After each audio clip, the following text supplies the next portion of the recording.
Yes, I Woodrow. ঠিক আছে,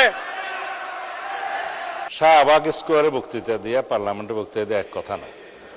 প্রথম কথা হচ্ছে নির্ধারিত আমি কাউকে উদ্দেশ্য করে বলি নাই। আমি কাউকে বললেন আমি তো আপনারা কথা বলার সময় কথা বলি নাই।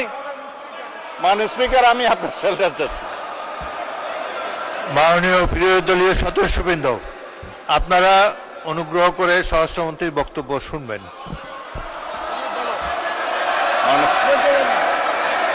Yes, I Woodrow. ঠিক আছে,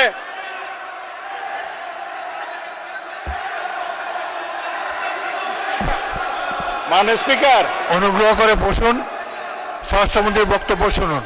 মাননীয় স্পিকার,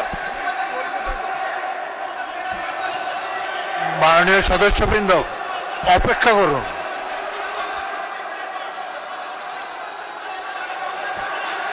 মাননীয়, এক মিনিট বসুন। মাননীয় সদস্যবৃন্দ বসুন। মাননীয়, জাস্ট হোল্ড অন প্লিজ, আমার কথা শুনুন, লিসেন টু মি। মাননীয় সদস্যবৃন্দ, বলো।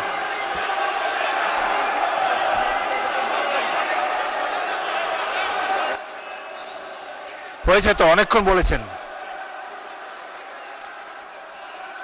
এখন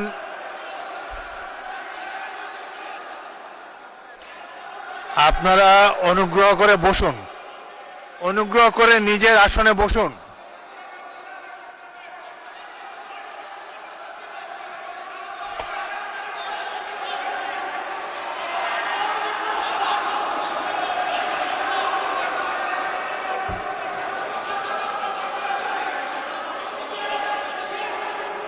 মাননীয় সংসদ সদস্যবৃন্দ,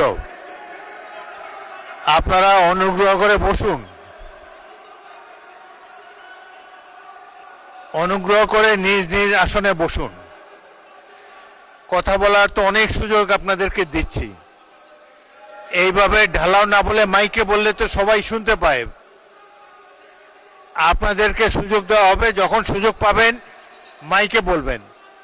আরেকটি কথা আমি বলতে চাই, যেখানে আপনাদের বিরোধী দলের চিফ হুইপ দাঁড়িয়েছে, সামনের সারির সদস্যবৃন্দ দাঁড়িয়েছে, তখন অনুগ্রহ করে পিছনের সারি থেকে বক্তব্য দেবেন না। আপনাদের নেতারা কি বলে সেটা শোনার চেষ্টা করবেন। একটু ধৈর্য ধরে অপেক্ষা করুন, প্রচুর সুযোগ আছে আপনাদের জন্য। এই সংসদে বক্তব্য দেওয়ার প্রচুর সুযোগ আছে, আপনারা নিশ্চয়ই লক্ষ্য করেছেন। এটা তো আওয়ামী লীগের আমল না, এখানে আপনারা ইচ্ছা মতো সরকারকে ক্রিটিসাইজ করতে পারছেন। আরেকটি,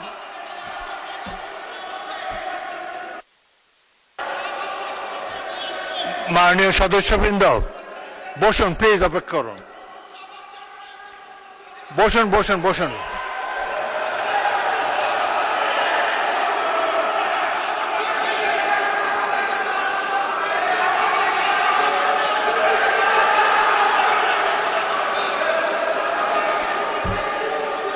অনুগ্রহ করে নিজের আসনে বসুন। আপনাদেরকে বারবার অনুরোধ করছি, আপনাদেরকে স্পিকারের আসন থেকে বারবার অনুরোধ করা হচ্ছে, অনুগ্রহ করে বসুন। আপনাদের তো উত্তর দেওয়ার সুযোগ পাবেন।